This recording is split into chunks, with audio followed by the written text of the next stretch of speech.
Es la 1:01 p.m. Es un gusto acompañarlos hoy miércoles 24 de diciembre. Estamos en Meridiano Blue. Saluda a quienes nos ven a esta hora en Ditu y en el canal de YouTube de Blue Radio. A pesar de ser 24 de diciembre, a propósito, una feliz Navidad para todos ustedes, para sus familias. Tenemos una agenda cargada de noticias que no todas son positivas.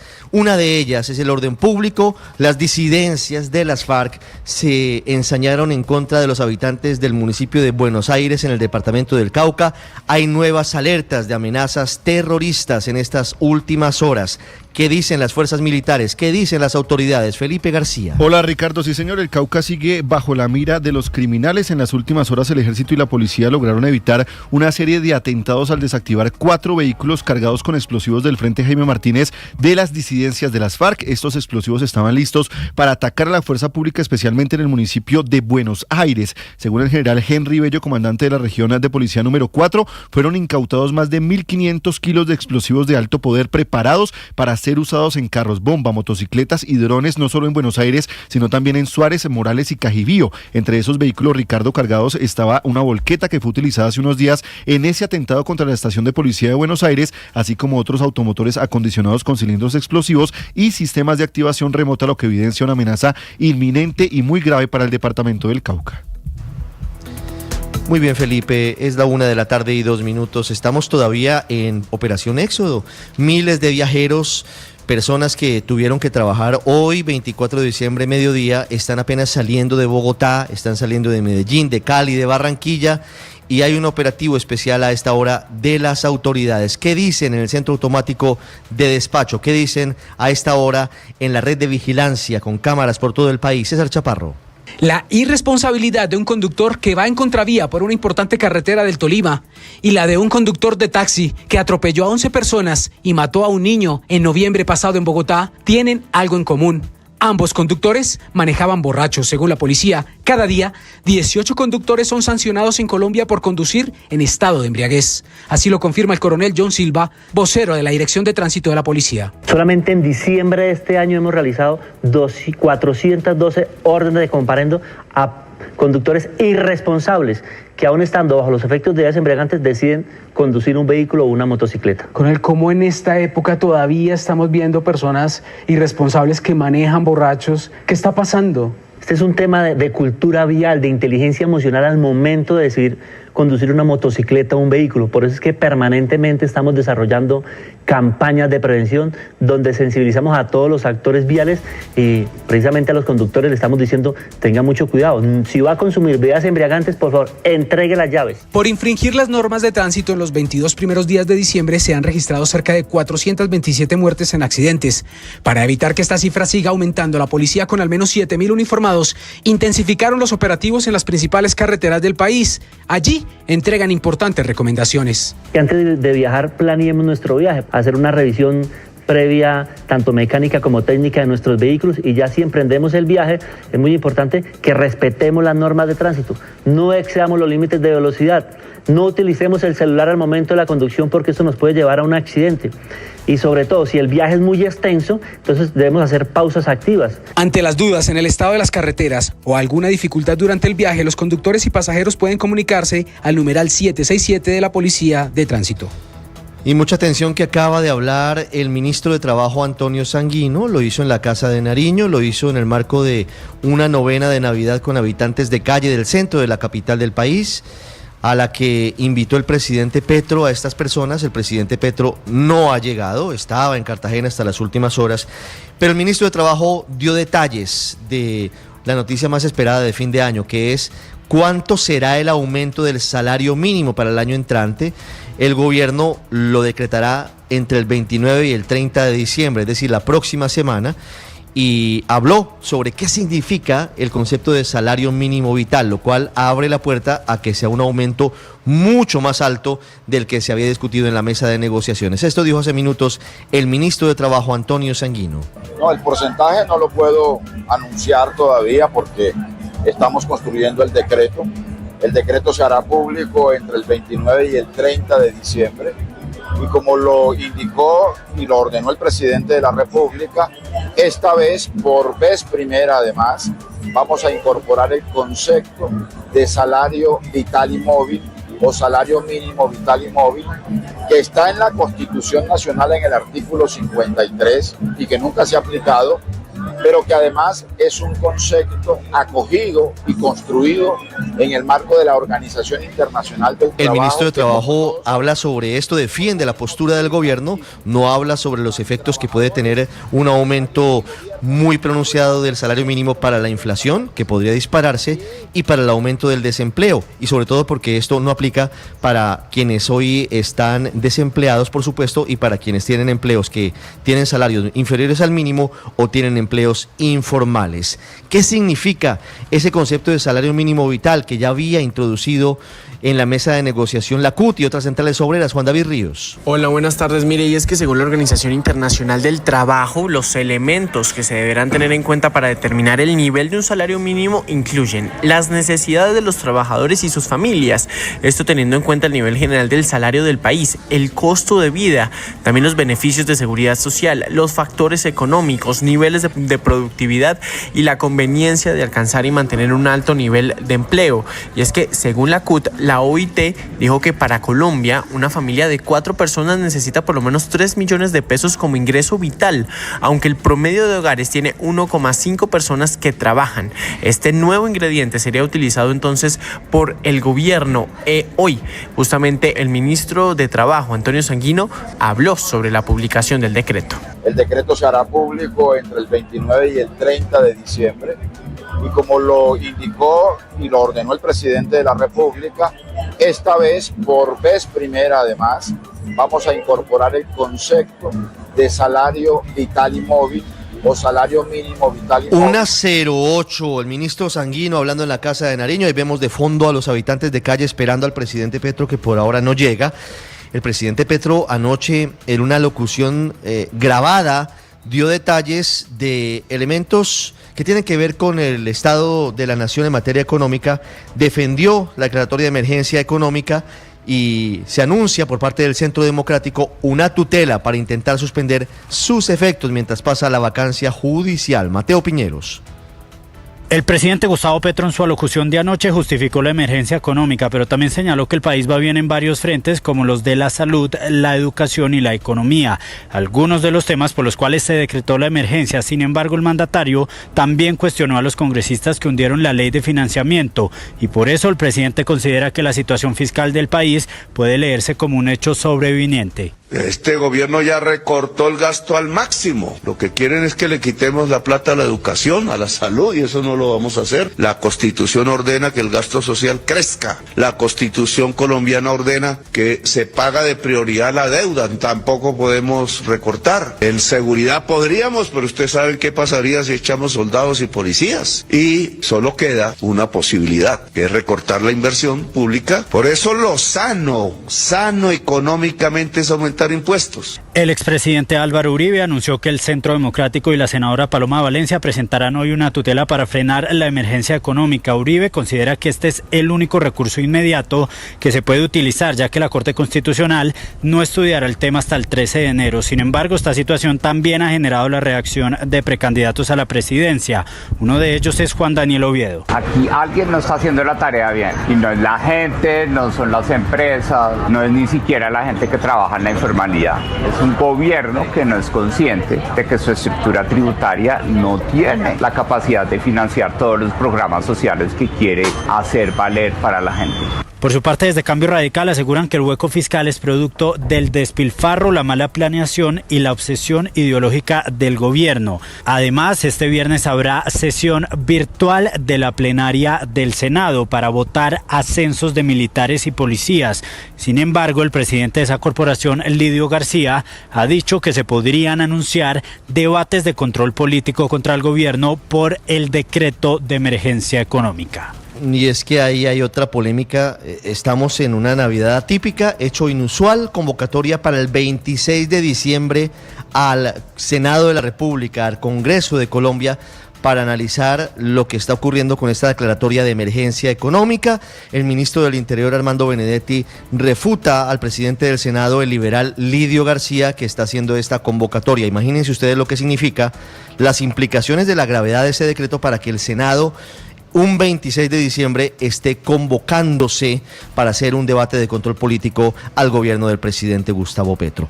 1:11, cambiamos de tema. Valentina Herrera, ¿qué está pasando con la página web de movilidad? ¿Qué está pasando con las quejas de miles de personas que dicen no he podido pagar el pico y placa solidario, lo necesitaba por Navidad pero no ha sido posible? Sí, Ricardo, buenas tardes. Muchos necesitaban pagar este pico y placa para poder movilizarse este miércoles a seguir haciendo las compras, a recoger a familiares, a hacer turismo, pero no lo pudieron hacer porque la página de la Secretaría de Movilidad no está funcionando, no deja ni registrarse, no deja consultar la información y mucho menos hacer el pago. Está explicando en estos momentos la Secretaría que se debe a un problema de terceros, en este caso el Registro Nacional de Tránsito, y por eso entonces están dando algunas alternativas. Incluso el alcalde Carlos Fernando Galán está trinando diciendo que quienes no hayan podido hacer ese respectivo pago del pico y placa solidario pueden llamar a esta línea 601-364-9400 porque allí funcionarios de la Secretaría los van a ayudar precisamente para terminar de hacer el trámite y poder movilizarse en lo que queda de este miércoles. Sobre esto acaba de hablar la secretaria Claudia Díaz. Desde ayer, la plataforma del Registro Único Nacional de Tránsito RUNT ha presentado algunas intermitencias, lo que ha generado dificultades a la hora de pagar el pico y placa solidario. Entendemos las molestias que esto genera y más en plena Navidad. Por eso, desde la Secretaría de Movilidad estamos atendiendo a cada una de las personas que han tenido inconvenientes con este trámite. Inconvenientes que posiblemente se sigan presentando, y recordar, Ricardo y oyentes, que este viernes 26 y el 2 de enero no hay pico y placa en la ciudad de Bogotá. Ese es un buen recordatorio, Valentina, 1:12 minutos, y hablamos ahora de otra decisión polémica del gobierno que ha decidido dejar de financiar los préstamos beca de Colfuturo. Miles de colombianos a lo largo de los últimos años han financiado su programa de posgrado, de maestría en el exterior a través de este sistema. Un gobierno sobreideologizado como el actual considera que no tiene por qué financiar a los privados. Nicole Buitrago. Buenas tardes. La meta de salir del país para estudiar llama cada vez más la atención de los jóvenes colombianos. Una muestra de ello es el crecimiento precisamente que tuvo esta estrategia de Colfuturo desde el año 2007, cuando apenas 100 personas accedieron a una beca. Pues 20 años después, cerca de 25.000 personas se han beneficiado gracias a la alianza entre esta fundación y el gobierno nacional. Lamentablemente, esta cooperación va a terminar a partir del año 2026. Jerónimo Castro es el director de Colfuturo. El gobierno hizo el último desembolso en febrero de este año, 65.000 millones de pesos, y lo que estábamos tratando de hacer era mantener esa cooperación. Para entender un poco mejor la destinación del presupuesto, pues hay que decir que durante este tiempo se han invertido cerca de 618 millones de dólares para que jóvenes colombianos estudien en el exterior. El 40% de ese presupuesto fue aportado por el Estado. Sin embargo, lo que hoy manifiesta el Ministerio de Ciencia es que las becas para los doctorados se van a transformar, y quien hará directamente esta convocatoria será el gobierno nacional, sin la intermediación de privados como Colfuturo. Y en ese nuevo modelo, pues sí quedarían en el limbo las maestrías, que hacen parte del grueso de este programa. Estamos hablando de jóvenes que van a estudiar en el exterior, tanto maestrías como doctorados, y pues la formación de doctores en Colombia es un programa distinto. Colfuturo busca ahora recursos de manera independiente para dar continuidad a este programa, por lo menos para el primer periodo de 2026. Absolutamente incomprensible esta decisión del gobierno de dejar de financiar las becas de Colfuturo para maestrías y doctorados en el exterior. Ay Dios, 1:15, sigue la alerta en el volcán Puracé, en el departamento del Cauca. Laura Moreno. El Servicio Geológico Colombiano reportó en la mañana de este miércoles 24 de diciembre 3 emisiones de ceniza en el volcán Puracé en el departamento del Cauca, con columnas que alcanzaron hasta 500 metros de altura sobre la cima y que se dispersaron hacia el nororiente y noroccidente del país. Estas emisiones generaron alertas dirigidas a la aeronáutica civil. De acuerdo con el Servicio Geológico, se mantiene una actividad sísmica asociada al movimiento de fluidos dentro del volcán, con sismos localizados bajo el cráter a a menos de 1 kilómetro de profundidad, y también hay sismos de baja magnitud por la fractura de roca bajo los volcanes, entre 1 y 4 kilómetros de profundidad, así como emisiones de dióxido de azufre y temperaturas elevadas en la zona del cráter asociadas a la salida de gases calientes. Recordemos que desde el 29 de noviembre el volcán se encuentra y permanece en alerta naranja por un incremento notorio de su actividad. El Servicio Geológico hizo un llamado a no acercarse a los alrededores y de mantenerse atentos a los boletines oficiales y a las instrucciones tanto de las autoridades locales como de la Unidad Nacional para la Gestión del Riesgo de Desastres. 1:16 p.m, luego de confirmarse el primer caso de la variante K de la influenza tipo H3N2 en Colombia. El Instituto Nacional de Salud hace un llamado a la calma, a la tranquilidad. Eso sí, no se puede bajar la guardia. Salima Feris. Ricardo, la influenza H3N2 no es un virus nuevo. Es una variante de la misma gripa que circula de manera permanente en Colombia y en el mundo, junto a otros como la influenza ABC o virus respiratorios. El primer caso en Colombia fue reportado en un niño de 2 años, residente de Medellín, que se habría contagiado durante un viaje a Estados Unidos en el mes de octubre. El menor presentó síntomas leves, no requirió hospitalización y ya está completamente recuperado según las autoridades. Desde el punto de vista epidemiológico, no hay aumento en la gravedad de los casos ni en hospitalizaciones o fallecimientos por infecciones respiratorias asociadas a esta variante en Colombia. A nivel internacional, algunos países de Europa han reportado incrementos en hospitalizaciones por influenza, lo que ha llevado a reforzar el uso del tapabocas. Los síntomas del H3N2 son similares a los de la gripa, como la fiebre, secreción nasal, tos y malestar general, y en la mayoría de los casos da una evolución leve. Esto dijo la directora general del Instituto Nacional de Salud de Colombia, Diana Pava, en diálogo con Mañanas Blue.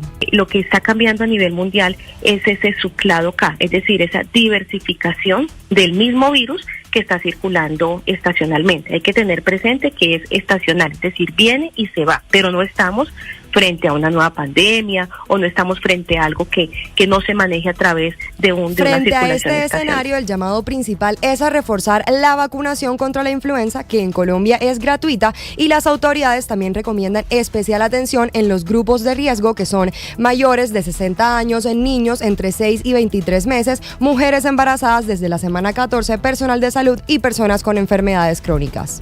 No hay que alarmarse, pero tampoco hay que bajar la guardia. Hay que usar tapabocas en caso de que usted vaya a una clínica, a un centro médico, y tener cuidado si tiene enfermedades de base, porque sí hay unos síntomas mucho más fuertes de esta variante de influenza. No es COVID, pero es una variante que está llegando desde Estados Unidos y desde Europa.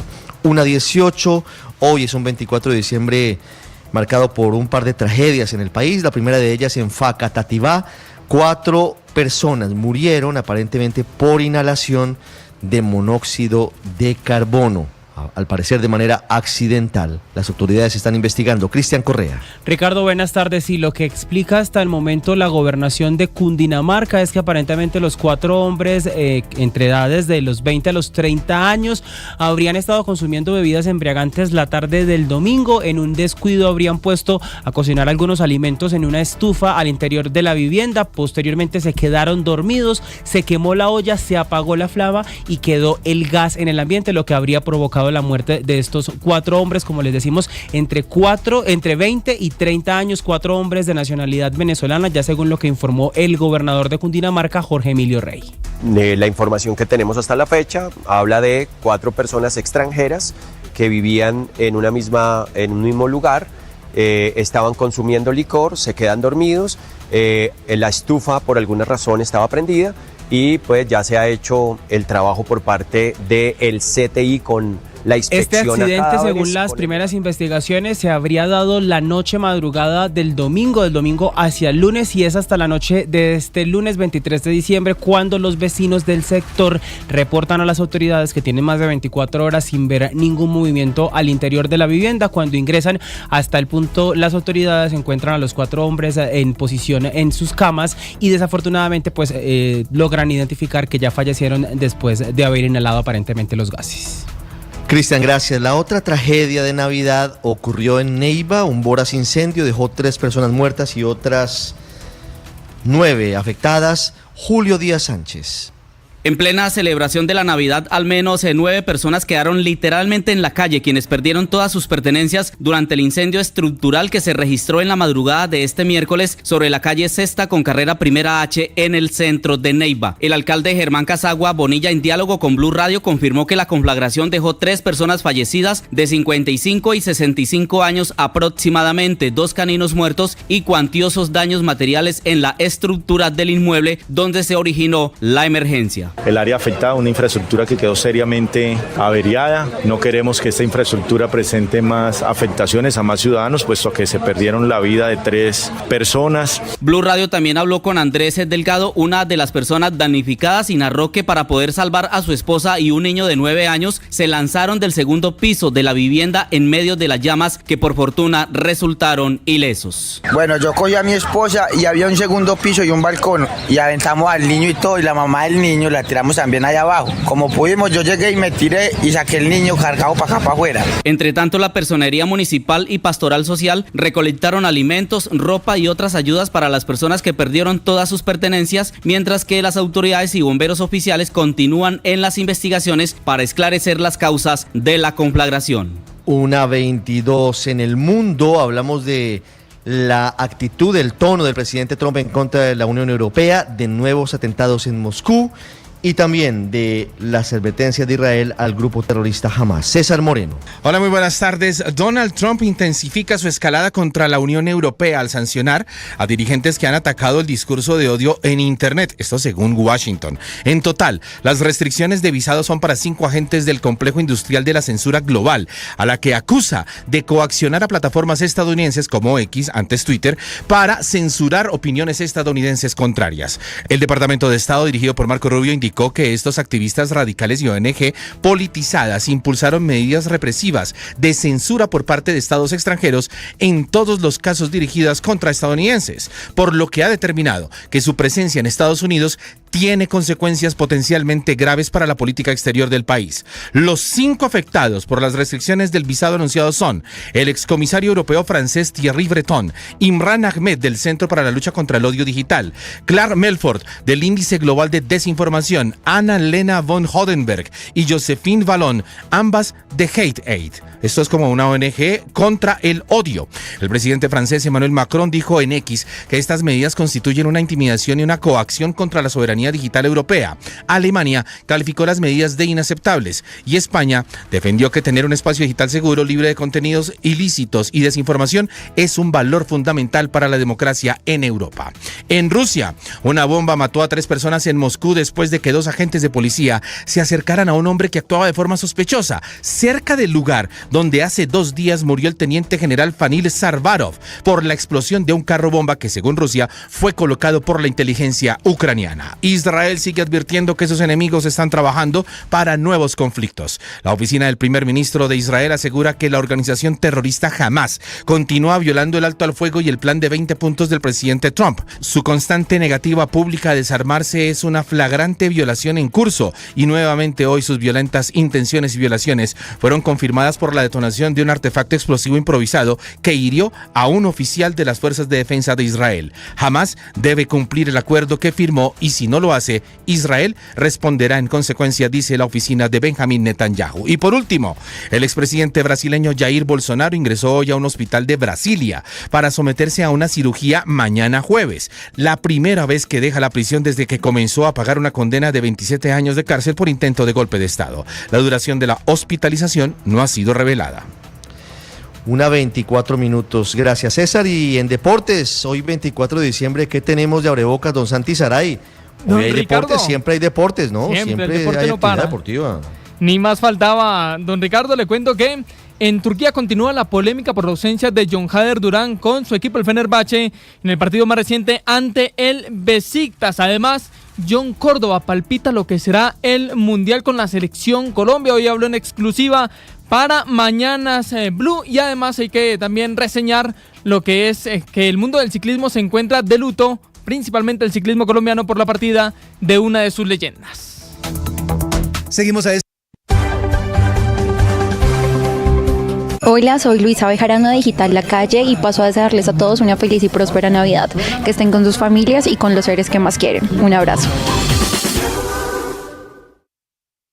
Hola, mi nombre es Jessica Gutiérrez, periodista de Blue Radio, y quería desearles a todos los oyentes una feliz Navidad y un próspero año nuevo. Espero que nos sigan sintonizando y viendo por acá en YouTube, porque en Blue le ponemos cara a la radio.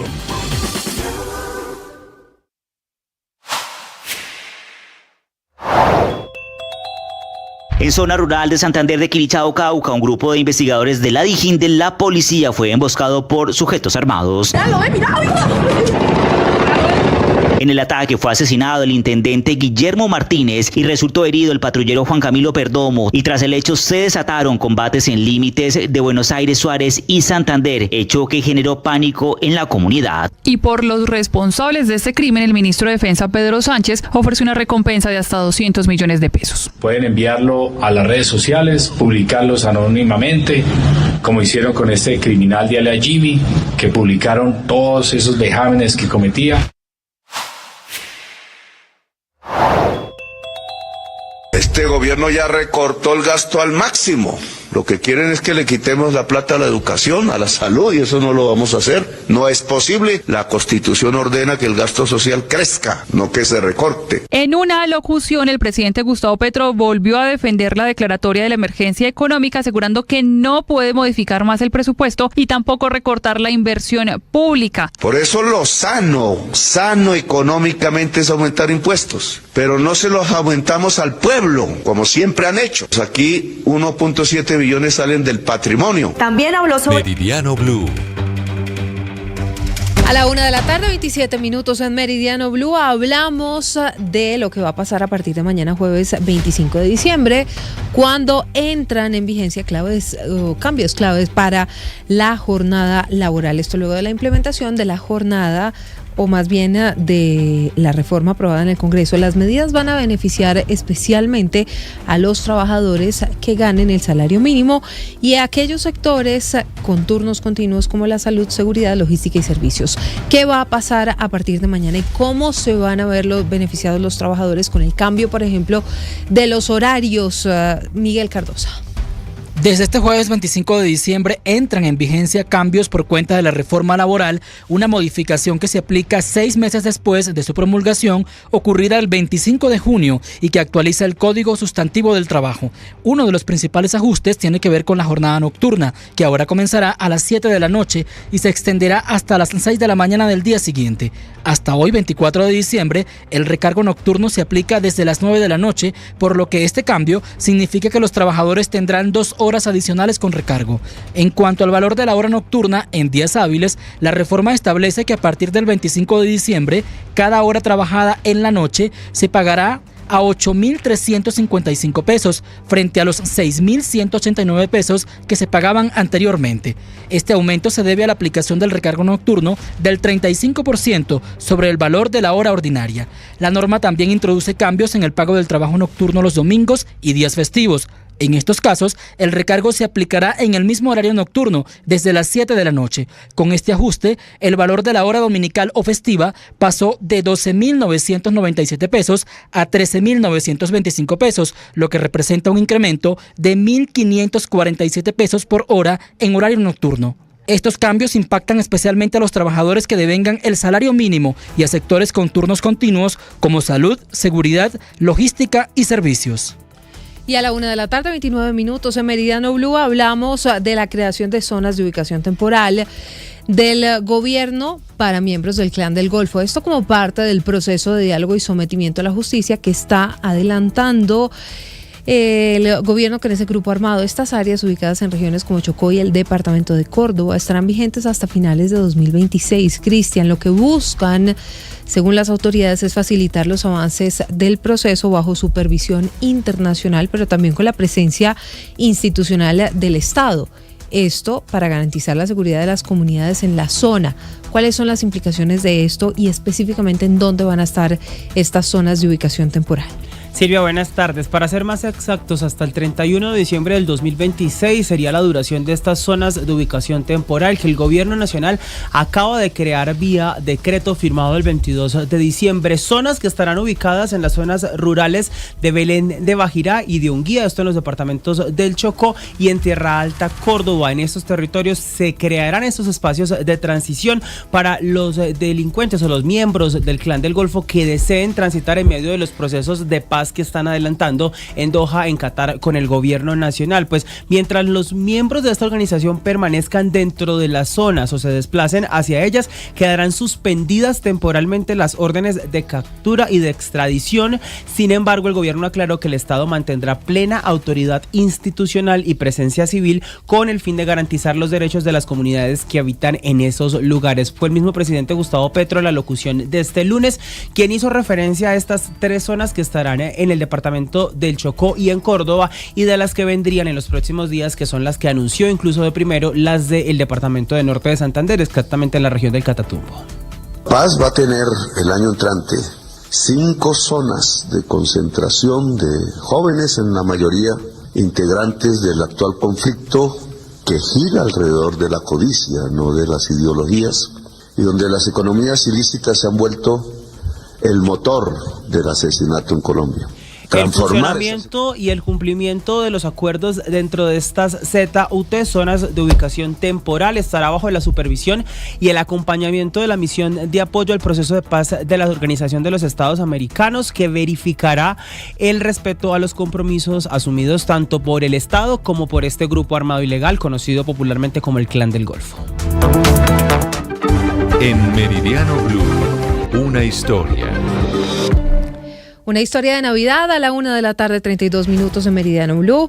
Hablamos de un mensaje enviado por una madre y un viaje a través de las montañas del occidente antioqueño que hicieron posible el reencuentro de 2 hermanos que prestan servicio militar en medio de la Navidad, pero además lejos de casa. ¿Cómo es la historia, Felipe García? En una base militar ubicada en las montañas del occidente de Antioquia se vivió un emotivo reencuentro familiar. El soldado Juan Daniel Manco, de 20 años, que presta su servicio militar, recibió la visita de su hermana Manuela Manco, también soldado, adscrita a una unidad militar en Medellín. Manuela viajó cerca de 1 hora en helicóptero para reencontrarse con su hermanito menor, a quien no veía desde hace 6 meses. Durante el encuentro le entregó un mensaje que le envió su mamá, Doralba Agudelo Zapata, quien pudo ver a sus hijos reunidos a través de una videollamada, ya que no pudo llegar hasta esa zona de difícil acceso. Mi guerrero valiente, mi corazón siempre estará contigo en cada paso que des. Estás haciendo un excelente trabajo. Me siento súper orgullosa de ti, del militar que te has convertido. Dios, cuida de ti siempre, come bien y recuerda que este es tu humilde hogar. El reencuentro se dio en medio del cumplimiento del servicio militar de ambos jóvenes y coincidió con actividades de acompañamiento a los soldados que permanecen en la zona durante las festividades de fin de año. Esta escena, marcada por abrazos y lágrimas, se convirtió en el principal regalo navideño para los 2 hermanos, lejos de su hogar y en medio de sus labores. Qué bella historia, Felipe, 1:33. Alejandra Bello, ya hay novedades, se normaliza la página con la que se puede pagar el pico y placa solidario en Bogotá. Así es, Ricardo, desde la Secretaría de Movilidad acaban de reportar que esta situación con el RUNT y el pico y placa solidario ya se normalizó. Dicen también que si el pago aparece en espera, que no se preocupen, que solamente con el comprobante de pago del banco pueden certificar que pueden circular normalmente por la ciudad. Esto dijo el subsecretario de Gestión para la Movilidad, John González. Damos un parte de tranquilidad a la ciudadanía que ha expedido el permiso de pico y placa solidario. Si a usted en la plataforma le aparece pendiente, puede tomar un pantallazo de su banco o el medio de pago por el cual lo hizo y presentárselo a la autoridad competente, para que esta persona, esta autoridad, pueda revisar que usted realizó el pago y pueda circular con total tranquilidad por las vías de Bogotá. Recuerde seguir las páginas de la Secretaría Distrital de Movilidad, la Alcaldía Mayor, nuestras cuentas @sectormovilidad, @Bogotá Tránsito y nuestro canal de WhatsApp para que se entere de más. Recordemos que desde el distrito pues habían proporcionado diversos canales, Ricardo, para que las personas pudieran pagar este pico y placa que es tan importante como en una fecha como hoy, 24 de diciembre, pero ya desde la página lo pueden hacer. Lo único que pues sigue fallando de pronto es que a veces el pago no aparece y pueden mostrar el comprobante de pago.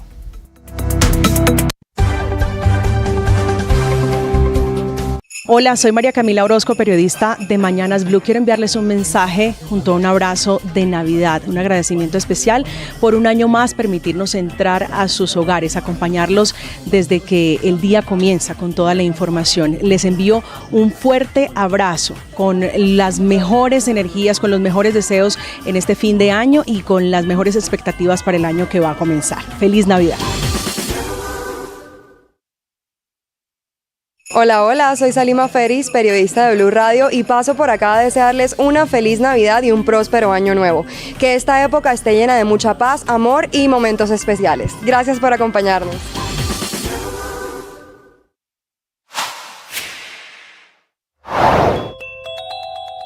Teniendo en cuenta que algunas zonas del país serán fumigadas con glifosato para eliminar la mata de coca, ¿el departamento de Nariño ya ha sido notificado?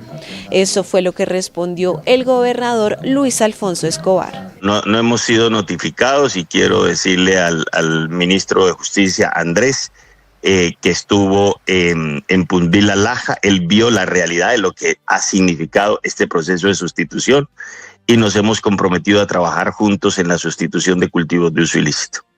¿Cuántas hectáreas han sustituido voluntariamente, gobernador? Mire, son 20.000 parte del proceso de sustitución. Creo que vamos, si quieren, unas 400, 500 hectáreas. Sí, ¿y no le parece que es insuficiente 400 de 65.000? En 35 años de este conflicto que nos llegó la coca, porque nosotros, los negros, no teníamos eso en nuestra cultura. Sí, son 35 años. Por primera vez en este gobierno, en este año, en el proceso en el que estamos, empieza la gente a erradicar la coca, a sustituirla. Pero quiero decirles que para la gente esa coca no es negocio. Suscríbase en nuestro canal de YouTube para este y más contenidos. En Blue le ponemos cara a la radio. Yo soy Lucas San Pedro de Mañanas Blue 10 AM y de Recap Blue. Primero que todo quiero agradecerles por habernos dejado acompañarlos a lo largo de este año muy duro, muy movido en materia noticiosa, pero que estuvimos aquí siempre contándoles todas las noticias en Blue Radio. También quiero aprovechar este espacio para desearles unas felices fiestas, que pasen con sus seres queridos, con sus amigos, con sus familias y por supuesto invitarlos a que nos acompañen en el 2026, que estaremos recargados y con todas las noticias para ustedes. Así que de momento muchas gracias y una feliz Navidad para todos.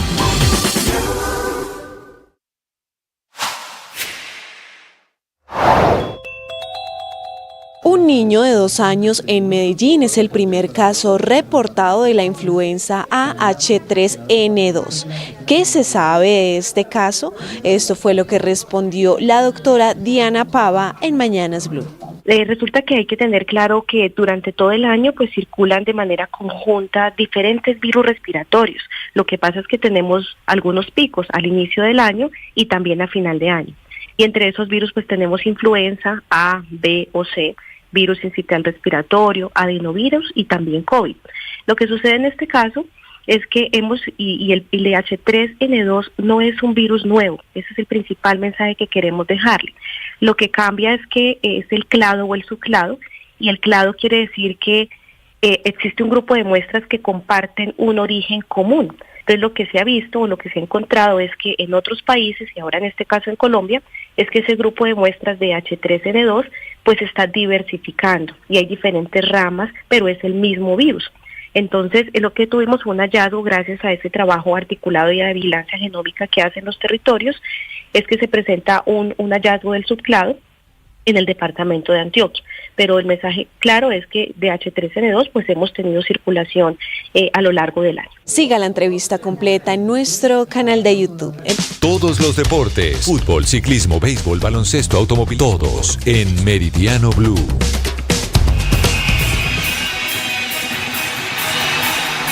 1:39 de la tarde, bienvenidos a los deportes en Meridiano Blue. Comenzamos con la polémica que continúa en torno a Jon Hader Durán. El delantero ha sido blanco de críticas luego de pedir al Fenerbahce unos días libres por las festividades decembrinas para pasarlas en Colombia. Críticas que aumentaron tras la derrota de su equipo ante el Besiktas por 2-1. Sin embargo, Domenico Tedesco, técnico del Fenerbahce, salió en defensa del atacante colombiano en rueda de prensa. Öncelikle ben bu kararı tek başıma vermedim. Bu kararı hep birlikte verdik. Yo no tomé esta decisión solo, la tomamos todos juntos. Hablo de la importancia de ser una familia. No somos máquinas, somos humanos. Los humanos también tienen necesidades. Para los jugadores sudamericanos, la Navidad es muy importante. Los jugadores vinieron y me preguntaron. Cuando surge una solicitud de esa manera, todos la evaluamos. Además, John Durán, después de una larga lesión, jugó con dolor y sacrificio.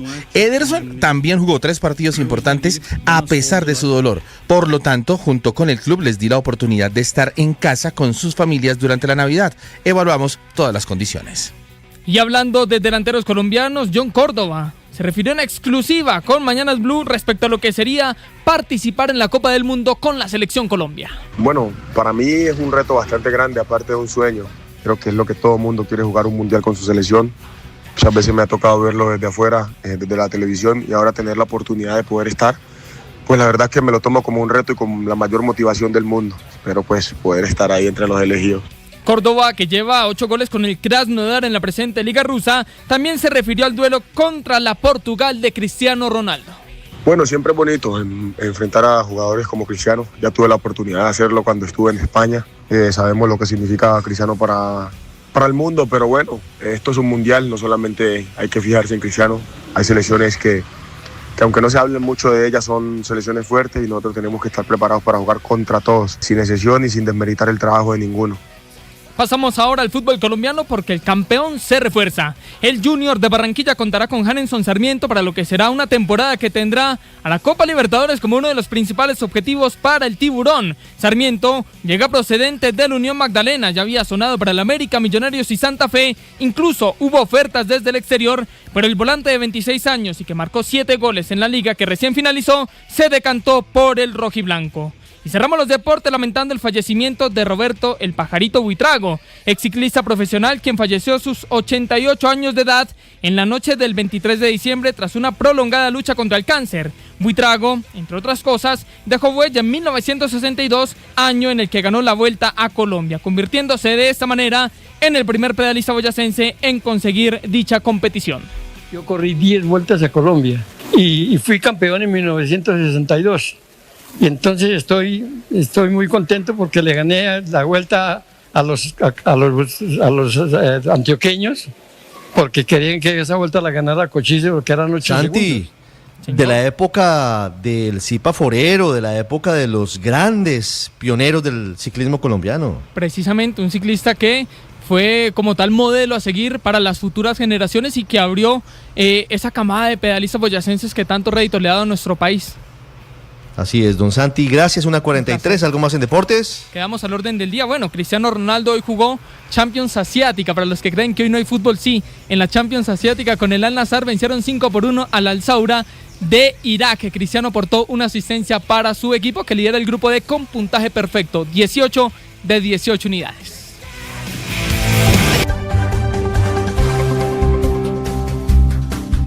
Hola, soy María Clara Gracia, directora de En Blue Jeans, y en nombre del equipo de Mauro, de Juanca, de Jay, de María del Pilar y de Andrés, queremos desearles las mejores fiestas, una Navidad llena de amor y un año nuevo lleno de salud y de prosperidad.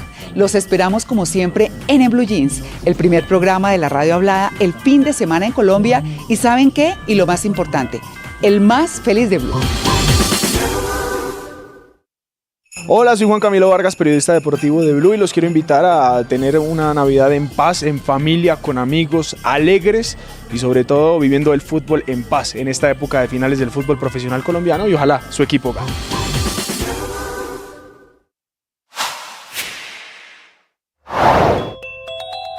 Pero el plato fuerte, sin duda, de esta alocución fue la defensa que hizo el presidente de su política económica. No es muy claro, no se explica cómo, mientras el presidente, con una presentación en PowerPoint, defendía los supuestos buenos resultados de la economía, estaba por otra parte en esa misma alocución. Debes saber a esta hora en Meridiano Blue.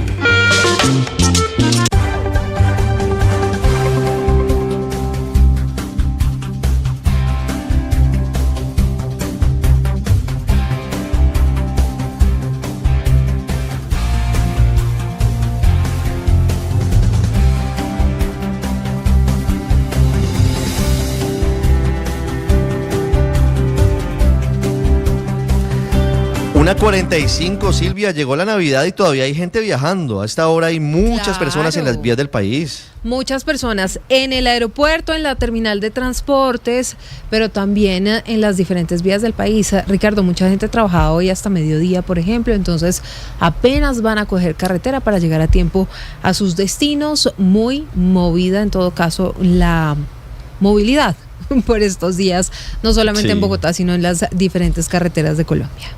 Sí, es clave que haya nuestra gente de la policía, del ejército, vigilando las vías, agilizando lo que significa la salida de Bogotá en particular, que es caótica, es muy difícil, y realmente ahí sería muy importante que hubiera agentes de tránsito desarrollando la tarea. ¿Está Julián Ríos en Soacha? ¿Todavía no está Julián? Vamos con Julián Ríos, 1:46. ¿Cómo está la salida a esta hora de los viajeros hacia el suroccidente del país, Julián? Hola Ricardo, pues observando lo que está ocurriendo en el transcurso de la mañana, ha mejorado la movilidad, no hay contratiempos ni accidentes ni trancones que se presenten en la autopista sur desde la avenida Boyacá hasta el municipio de Soacha, que es donde empieza alguna pequeña congestión por el embudo que se presentan ahí continuamente por las obras que se están adelantando de Transmilenio. Hasta el momento las autoridades han reportado normalidad en la salida a Autosur, igual aquí en la terminal del sur, donde también vemos poquitos pasajeros, aunque en la tarde se espera que lleguen algunos más, pero hasta el momento, Ricardo, repetimos, hay normalidad tanto en la autopista sur saliendo hacia la vía Bogotá-Girardot como en la terminal de transportes aquí del sur de la capital de la República. 1:47 p.m. y mucha atención, ¿no? Porque desde el Ministerio de Transporte están anunciando, Alejandra, controles para evitar aumentos desmedidos en el precio de los tiquetes. Es una época en la que la gente, por supuesto, viaja mucho, pero van a ponerle atención especial para evitar abusos de alguna manera de aerolíneas que empiezan a cobrar más por cuenta de la temporada alta. Silvia, sí, así es. La ministra, el llamado lo hizo la ministra de Transporte, María Fernanda Rojas, a las aerolíneas para que respeten el techo tarifario vigente, con el objetivo de proteger a los usuarios y garantizar tarifas justas durante las festividades de Navidad y Año Nuevo. Además, también hizo un pedido muy importante a las empresas de transporte terrestre y a los viajeros para extremar las medidas de seguridad y transitar con precaución para prevenir accidentes. Afluencia en las terminales terrestres, más de 2.3 millones de usuarios se movilizarán a través de estas plataformas.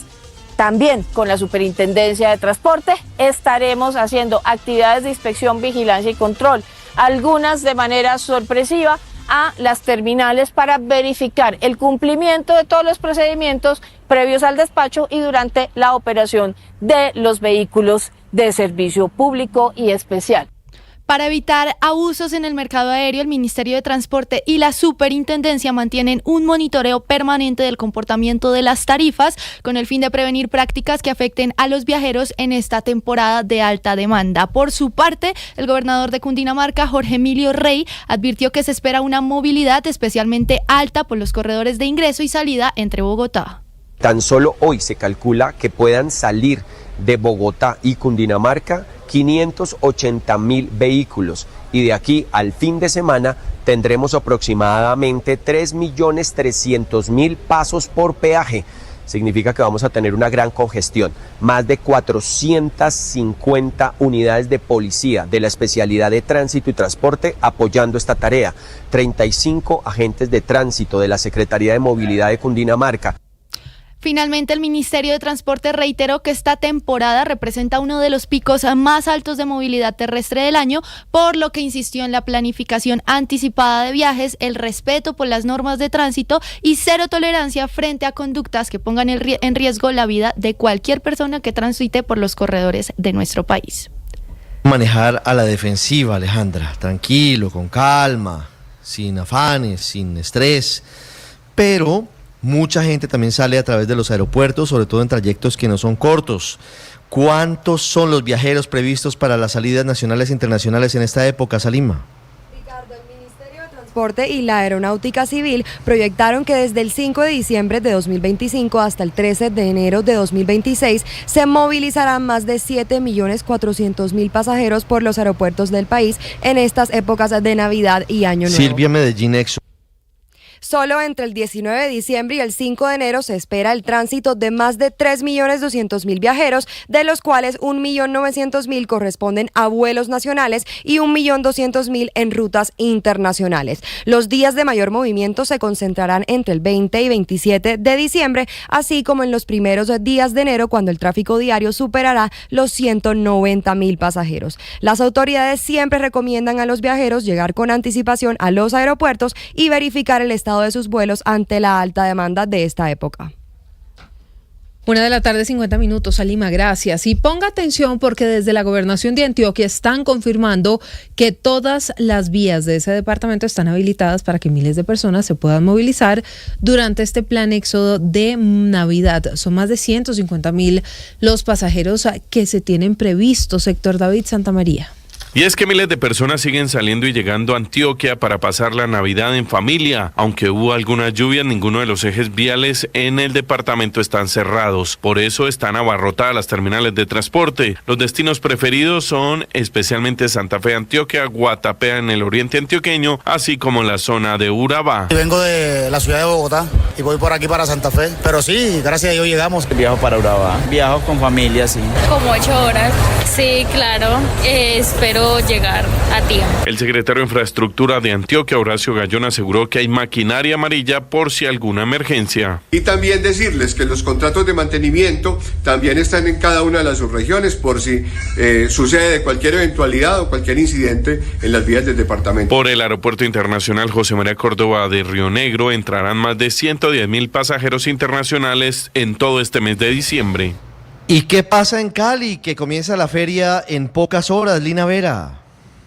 Hola, buenas tardes. Nos encontramos en la terminal de transporte desde Cali, donde a esta hora miles de usuarios se desplazan hacia diferentes destinos del país, pero especialmente hacia el sur, en el departamento del Cauca. Precisamente, como ustedes pueden estar observando en pantalla, hay varias personas ya con su maleta, quienes se están dirigiendo hacia puntos como el eje cafetero, Bogotá, la costa atlántica, Pereira, entre otros. Dice la terminal de transportes de Cali que hasta el momento se han despachado más de 3.200 vehículos y más de 30.000 pasajeros se han movilizado. Vengo de Piendamo, Cauca, y me dirijo a Barranquilla. Y llegando a Cali, digamos que un trancón pequeñito, pero de ahí para acá todo normal. Dirigimos hacia Dagua. Muy bien, está muy llena, está bastante gente. Montepiales, Nariño, movimiento de la terminal, la verdad es que veo como bastante solita, pero de pronto en la tarde sí sea más bien concurrido para la gente salir a compartir con su familia. Dice la terminal también que se espera que más de 78.000 personas se movilicen durante este mes y que lleguen a la ciudad de Cali más de 150.000 viajeros aquí a la terminal de transportes de Cali.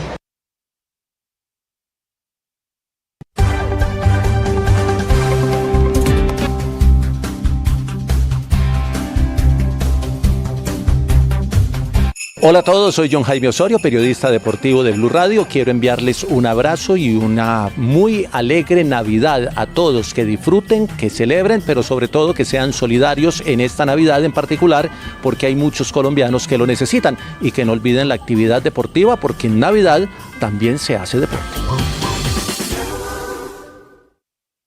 Hola a todos, mi nombre es Natalie Barrera, soy periodista digital de Blue Radio y les deseo una feliz Navidad en estas fiestas que estén llenos de amor, paz y alegría. Gracias por acompañarnos. Tú y yo somos valiosos. Tenemos muchas capacidades, muchas cualidades, pero no somos el centro del mundo. Tú y yo somos personas que merecen ser felices, que necesitan de los demás para construir esa felicidad. Y para ello necesitamos ser humildes. Humildes aquí implica saberse, conocerse, aceptarse, amarse. Significa tener una buena relación. En Meridiano Blue.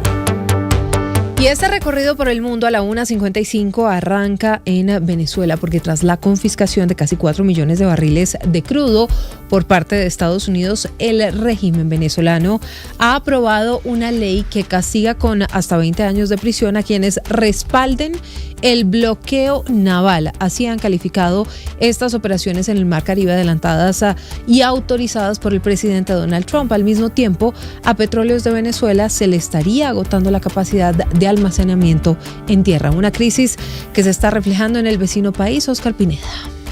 En menos de 48 horas fue aprobada la Ley de Protección de las Libertades de Navegación y Comercio contra la piratería, bloqueos y otros actos ilícitos internacionales. El lunes se debatió el proyecto de ley y el martes el Parlamento venezolano la aprobó en segunda discusión. Esta ley contempla penas privativas de libertad y millonarias multas para quienes apoyen actos de piratería contra buques venezolanos. Toda persona que promueva, instigue, solicite, invoque, favorezca, facilite, respalde, financie o participe en acciones de piratería, bloqueo u otros ilícitos internacionales serán sancionados con prisión de 15 a 20 años. Esta ley tiene 15 artículos y contempla la aplicación de la norma a personas jurídicas, naturales y extranjeros que cometan los delitos definidos en el documento. Mientras tanto, a la empresa Petróleos de Venezuela se le estaría agotando la capacidad de almacenamiento en tierra y comienza a guardar crudo en buques cisterna a medida del incremento en los inventarios y en medio de las confiscaciones que realiza Estados Unidos a barcos relacionados con Venezuela, según la agencia Reuters. El atasco se produce mientras PDVSA mantiene una producción que supera el 1.000.000 de barriles diarios. Según agencias, las incautaciones y persecuciones de buques en el Caribe frenaron el envío de petróleo al exterior, lo que ha forzado a la estatal a improvisar soluciones para evitar recortes de producción.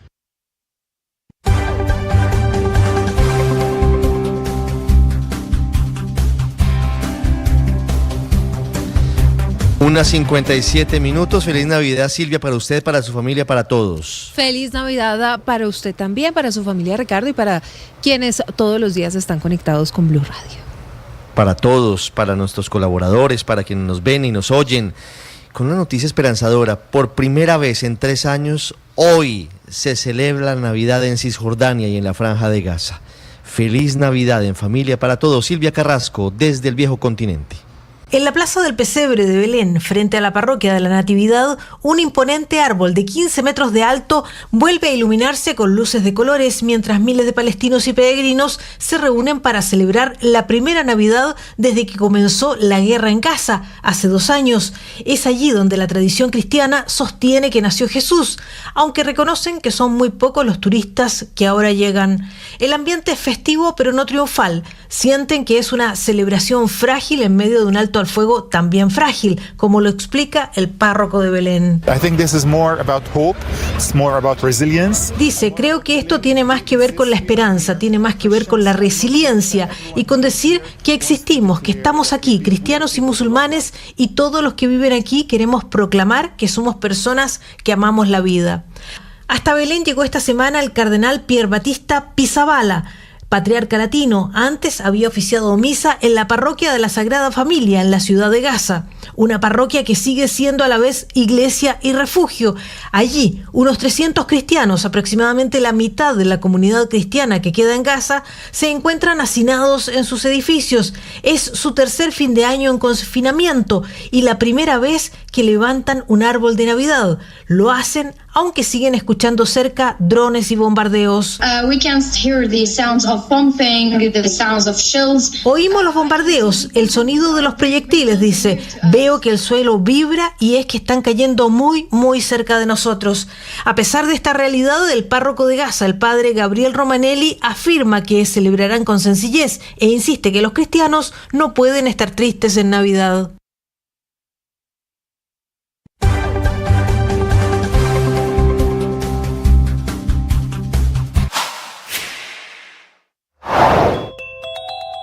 El presidente Gustavo Petro anunció anoche en una larguísima alocución de 1 hora y 5 minutos cambios en la forma en la que se va a calcular el incremento del salario mínimo para el año entrante, para el año 2026, aunque no reveló ¿Cuál será el porcentaje del incremento?